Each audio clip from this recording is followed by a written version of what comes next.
예수님께서 사역을 하실 때 수많은 사람들이 예수님을 따라다니셨습니다. 그야말로 수천 명, 오병이어의 기적에 보면 남자들만 해서 5천 명이라 했으니까 수만 명이 예수님을 따라다녔는데 2000년 전 그때는 그런 일들이 정말 크고 놀라운 일이었습니다. 우리가 지금도 수천 명, 수만 명이 모이면 큰 일인데 2000년 전에 몇만 명씩 예수님을 따라다닌다는 것은 굉장한 최고의 뉴스거리가 되었을 것입니다. 그러니까 당시에 정치, 문화, 경제 다 주름잡고 있었던 바리새인들, 사두개인들은 걱정이 되다가 시기가 되고 이제 불안까지 느꼈습니다. 만약에 저 군중들이 우리에게 반발해서 어떤 데모를 일으키면 어떨까? 그래서 그들은 이제 예수님을 죽이기로 작정하고 어떻게든지 예수님의 흠을 잡아서 예수님을 제거하려고 했습니다. 그러다가 그들은 한 가지 좋은 음모를 이제 냈습니다. 오늘 내용인데 뭐냐? 정탐꾼을 딱 가장해가지고 보내가지고 예수님께 나와서 공손하게 인사를 하게 합니다. 21절에 보면 선생이여 우리가 아노니 당신은 바로 말씀하시며 가르치시며 사람을 외모로 취하지 아니하시고 오직 진리로서 하나님의 도를 가르치시나이다. 아주 옳은 말이죠. 주님께서는 돌려 말하지 않고 거짓말하지 않고 바로 말씀하시고 주님께서는 사람을 있다 없다 외모로 전혀 판단하지 아니하시고 진리에 따라서 하나님의 도를 가르치십니다. 다 알았습니다. 그러나 이들은 이것을 이렇게 주님이 귀하시고 좋은 일을 한 줄을 알면서도 그것을 받아들이지 않았습니다. 왜 그럴까요? 좋은 일인 줄 아는데 바르게 하신 줄인 줄 아는데 받아들이지 않았습니까? 왜 그럴까요? 자기들에게 이익이 되지 않으니까. 자기들의 자리에 위협이 되니까 받아들이기는커녕 예수님을 모함해서 죽이려고 했던 것입니다. 여러분, 이거 인간의 본능이요 모든 세상의 풍조인 것입니다.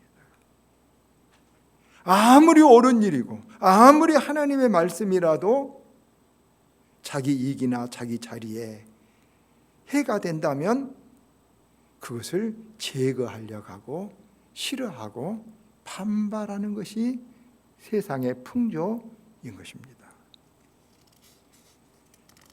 그래서 이들은 주님 앞에 아주 공손히 선생이여 하면서 주님을 칭찬한 것은 위선입니다. 위선. 주님에게 올무를 놓으려고 그런 척 한 것입니다. 그리고는 이들이 22절에 주님께 덫을 놓는 질문을 합니다. 뭐라고 말하냐면 우리가 가이사는 로마 황제입니다. 로마 황제를 가이사르 로마 황제에게 세금을 바치는 것이 옳습니까? 옳지 않습니까? 하고 물은 것입니다. 이 말 속에는 음모가 덫이 들었습니다. 무슨 음모가 들었냐 하면 당시 이스라엘은 로마의 압제를 받고 있는 속국이었습니다. 우리나라가 일본에 36년 동안 지배를 당했던 것처럼 이스라엘 사람들은 로마의 지배를 당하고 있어서 늘 로마에 반항했고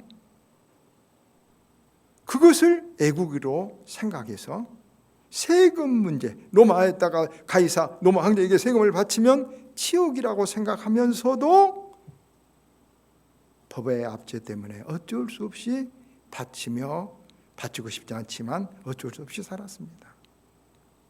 그것을 지금 이 모함자들은, 바리새인들, 사두개인들은 잘 알고 있어서 예수님에게 이제 덫을 놓으려고 세금을 바칠까요 말까요 물어본 것입니다.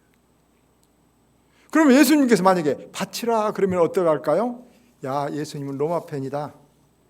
예수님이 애국이었구나. 당시 여러분 세금을 걷는 이스라엘 사람들, 세금을 걷는 사람들 세리라 그랬죠? 가장 창리하고 같이 가장 멸시했던 일들이었습니다. 지금 이 바리새인들이, 이 못된 사람들이 예수님 앞에 놓고 지금 세금을 바칠까요 말까요? 바치라고 하면 매국노다, 세리와 같다 이렇게 할 것입니다. 그러면 바치지 말라고 하면 어떨까요? 사실 현실적으로 더 큰 문제가 일어납니다. 그것은 로마의 법에 위반당했다고 해서 고발당해서 여러분 체포돼서 고발당하는 것입니다. 그러니 이제 이들은 예수님께서 이러지도 저러지도 못하실, 이래도 공경에 빠지고 저래도 공경에 빠질 덫을 딱 놓아놓고 그것을 걸리기를 기다리고 대답을 기다린 것입니다. 세금을 바치라 로마 황제에게, 가이사에게 군중이 등을 돌릴 것이고, 바치지 말라 하면 로마 법으로 체포당할 것이고. 자, 여러분 어떡할까요? 자, 오늘 여기서 우리는 먼저 예수님께서 어떻게 대답하신가를 먼저 봅니다. 그때 예수님은 기가 막힌 지혜로 그들에게 답을 하셨습니다. 세금을 바칠까요 말까요 묻는 그들에게 예수님께서는 데나리온 하나를 나에게 보여주라. 데나리온은 저 지금 우리의 영상이 나온 것처럼 저렇게 생긴 코인인데 은화입니다. 은화. 그래서 하루 일꾼의 품삯, 우리나라 돈만 한 10만 원, 5만 원 지금 해당되는 은화인데, 거기는 제일 그때 당시 큰 하나 동전인데 로마 황제, 저 가이사르입니다. 황제죠. 황제 초상이 딱 부조되어 있고 그 밑에는 여기 있는 글은 여러분 바코니 가이사르라는 말인데, 황제의 거, 이런 글이 딱 쓰여져 있습니다. 황제의 거. 그 동전을 딱 받았던 주님은 그 데나리를 들고 다시 그 사람들에게 물었습니다.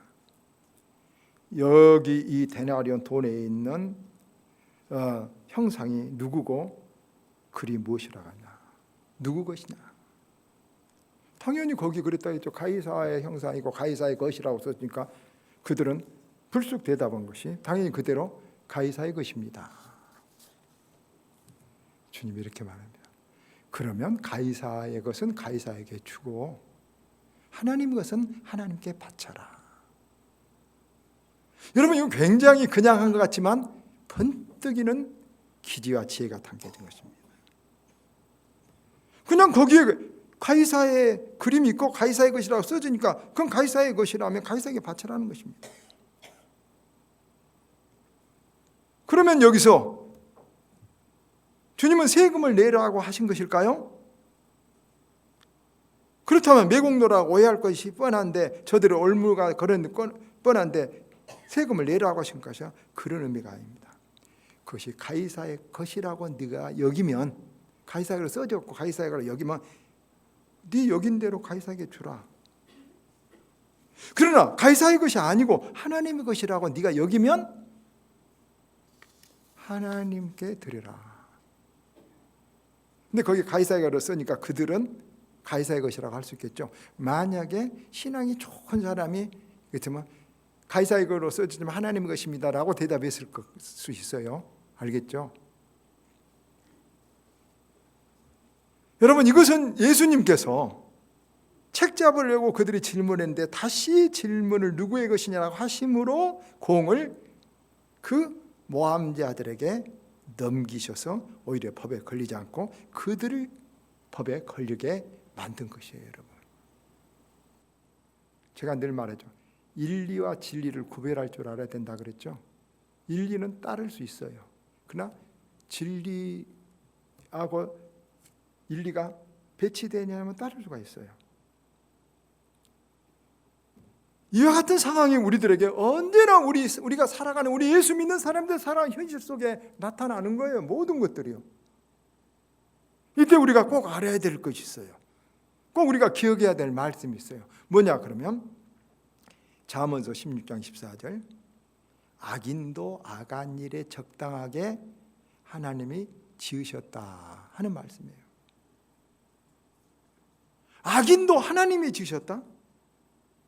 여러분 우리가 하나의 예를 들어봅시다. 예수님이 십자가에 못 박혀 죽으신 것은 사실은 창세기 구약부터 쭉 예표적으로 예언된 하나님의 계획이에요. 그런데 예수님이 십자가에 못 박혀 죽으시려면은 거기에는 악한 일을 하는 사람들이 필요해요. 가룟 유다도 필요했고 또 누구도 필요했습니까? 못을 망치로 박은 로마 병정도 필요했고 지혜하는 로마 지휘관도 백부장도 필요했어요. 이 사람들이 다 악한 일에 주님의 그 거룩한 십자가의 귀한 일에 역할을 하고 각 곳에 쓰임을 받은 거예요. 여러분. 그러면 그런 사람들이 이렇게 말하면 우리는 억울하다고? 근데 아니에요. 하나님은 그 사람이 아니어도 다른 사람을 쓸 거예요. 회개하지 않는 사람이 거기에 해당되는 거예요. 기회를 줬지만 기회를 차버리는 사람이 그 일에 해당되는 거예요. 악한 일에 사용되는 거예요. 예수님께서 가룟 유다에게 회개할 기회를 2번 주셨죠. 그러나 가룟 유다 만찬석에서 최후의 만찬에서 박차고 나가버렸죠. 베드로도 잘못했어요. 예수님이 회개할 기회를 줬는데 베드로는 어땠어요? 회개를 했어요. 회개할 기회를 누구든지 주고 누구든지 그런 악한 일에 쓰임 받을 수 있는 환경이 우리에게 다가오는 거예요. 여러분. 그래서 우리가 선한 역할을 하느냐 악한 역할을 하느냐는 하나님의 어떤 예언된 역사 속에서 우리가 거기에 내가 어떤 자유의지를 가지고 선택하느냐에 따라서 달라지기 때문에 핑계하지 못한다. 핑계하지 못한다. 우리가 성경에 보면 재미있는 것은 그렇게 악역을 했던 백부장, 예수님을 십자가에 못 박았던 역할을 했던 그 백부장이 마가복음 15장 39절에 보면 예수님 죽으신 것을 보고 십자가 모든 걸 보고 예수님을 믿었어요. 제가 참으로 하나님의 아들이로다. 믿었어요. 악역을 해놓고는 그게 회개예요. 실은 그건 다음에 이야기하겠지만 어쩌든 악한 것도 하나님 뜻이 있어서 역사 속에 주어진 역할이나 현상이라는 것을 우리는 알아야 돼요. 이 하나님의 뜻을 근데 우리가 문제는 우리가 그것을 다 알 수가 없어요. 왜 나에게 지금 이런 어려운 일이 있을까? 왜 내가 이렇게 될까? 우리는 알 수가 없어요. 그러나 예수님은 분명히 말씀을 하셨죠. 참새 한 마리 떨어진 것도 하나님의 뜻이 아니면 떨어지지 않는다. 근데 우리 참새 한 마리 떨어진 뜻이 뭔지 하고 막 따지고 공부할 필요는 없어요. 알겠죠? 그건 하나님께 맡기는 거예요. 그래서 내가 모르는 어떤 일들이 세상에 일어나요. 악한 일 같이 보이는 것도 일어나요. 그래서 우리는 너무 알려고 하지 말고 거기를 하나님께 맡기고 가는 거예요. 여러분 우리가 보세요. 하나님이 없는 어둠 속에서는 내가 누구인 줄도 몰라요. 여러분 우리가 예수 안 믿는 사람 우리가 누구인지 뭔 줄 알아요? 내가 어디에 쓰려고 온 줄 알아요? 몰라요. 그러니까 삶도 죽음도 모르니까 본능대로 열심히 산 거예요. 도덕윤리를 지킨다 해도 도덕윤리라고 해도 그것은 도덕윤리가 아니에요. 자기들에게 유익한 이기주의적인 도덕윤리예요. 저는 죄송합니다만 교통질서를 잘 용서하여 지켜요. 잘 지킨데 제가 다른 사람을 사랑해서 지키지 않아요. 참 부끄럽죠. 제가 저 안전을 위해서 지켜요. 이게 도덕유를 잘 지키는 것은 사실 깊이 보면 이기주의예요. 아시겠죠? 도덕유를 잘 지킨 사람이 착한 사람 아니에요. 의로운 사람도 아니에요. 믿는 사람도 아니에요, 실은. 사람들은 그런 거죠. 그런 어둠 속에서 막 도덕윤리도 자기 이기적이 있어지고 싸움과 욕망, 들키지 않으면 무슨 일이든지 다 저지르고 사람을 속이려고 생존 경쟁을 하는 거예요. 이 세상은. 이 생존 경쟁의 틈바가 엄청나게 여러분 복잡하게 돌아가고 있는 거예요. 그래서 여러분 보세요. 아프리카에서는 수억 명이 굶주려 죽고 돈 3,000원짜리 하나가 없어서 병들어 다 죽어요. 지금 유럽에서는 난민들이 수없이 와서 여러분 난민들은 코로나 전수 검사도 못해요. 수없이 죽어가요. 그래서 내 배만 위해서 나만 배부르라고 내 욕심만을 위해서 하나님이 보시면 기가 막히고 지금 잘못된 거예요. 그리고도 허무하네, 불안하네, 살맛이 나네, 없네. 헬조선이 어째?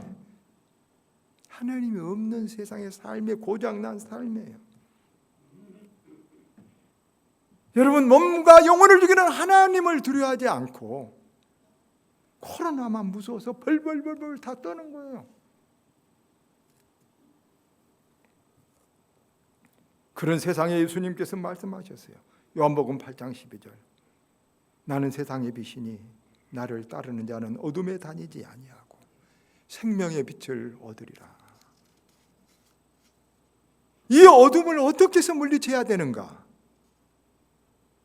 여러분 주님을 따라야 돼요. 도덕윤리를 지킴으로 어둠을 물리친 것이 아니에요. 여러분 우리가 이것을 꼭 알아야 돼요. 가이사에게 세금을 내지 않는 것으로 우리는 선한 일을 하거나 어둠을 물리치는 거 아니에요.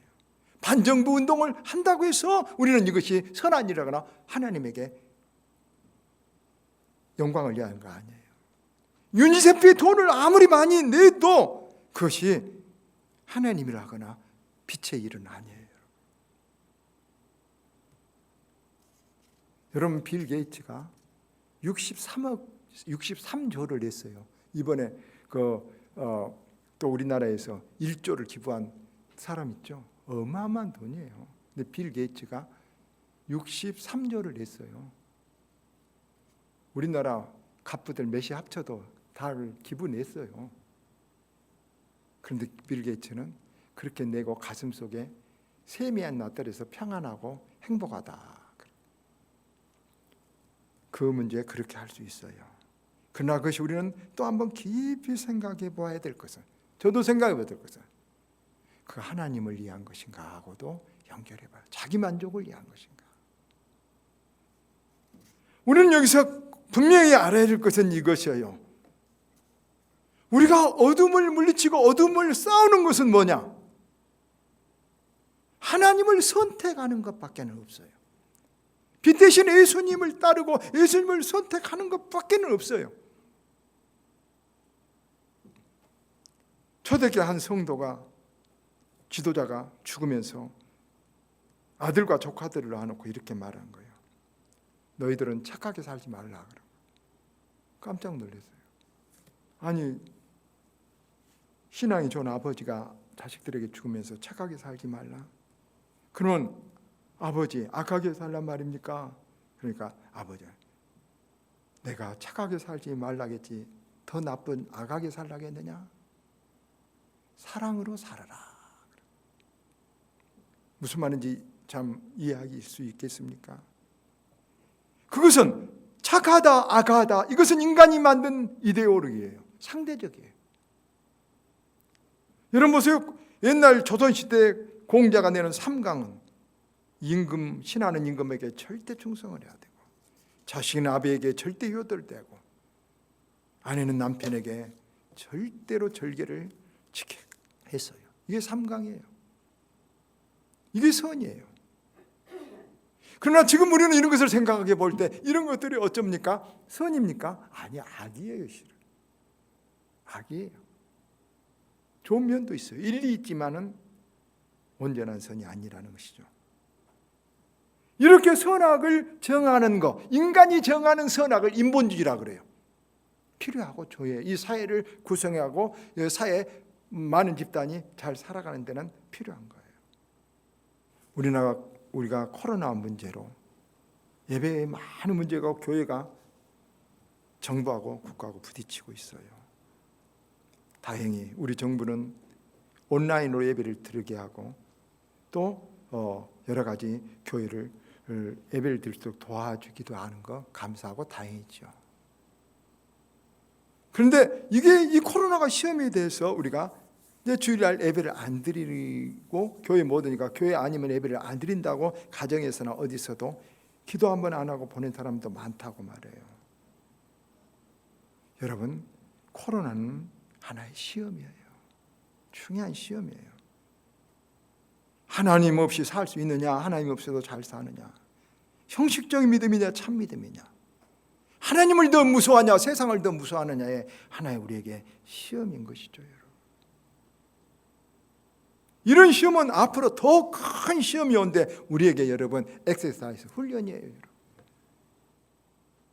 이런 시험이 오니까 어떤 교단은 기독교로 가면서 아예 예배를 안 드려요. 성경에 분명히 일주일에 하루 하나님 앞에 예배 드리는 안식일 주일이 있어요. 우리 이것이 꼭 교회에서만 아니, 교회라고 성경에 지적한 것은 없어요. 집에서든지 산에서든지 혼자든지 골방에서든지 주일을 지켜야 돼요. 여러분, 굉장히 이것은 중요한, 우리가 참으로 내가 참 성도냐 아니냐 시금석일 수 있다는 것을 잊어서는 안 돼요.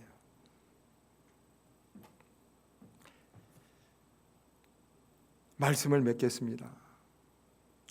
예수님께서 시험을 받으신 것은 세상 문제냐 신앙 문제가 먼저냐 하는 것에 대한 시험이었어요. 주님은 부딪히지 않고 네 믿음에 따라서 하라. 하나님 것은 하나님 것으로, 세상 것은 세상으로. 세상으로도 하지만 가이사의 것을 바칠 수 있다, 세금.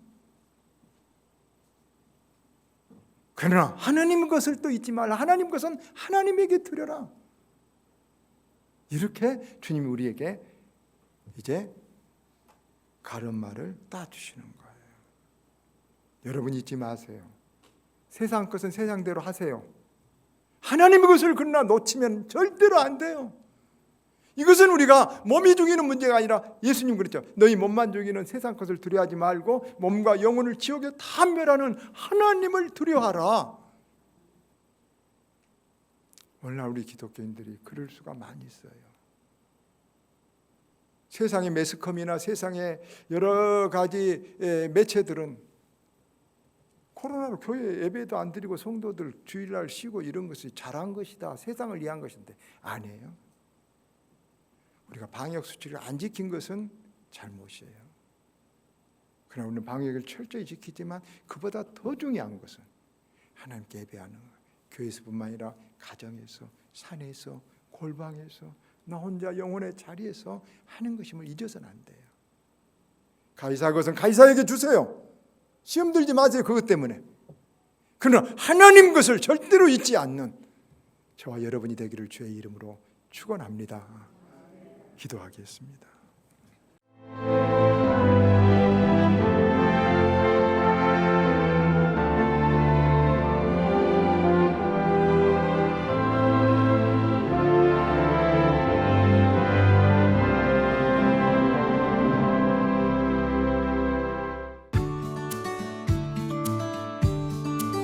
겨울엔 붉은 동백 가득한 섬 안으로 떠나세요.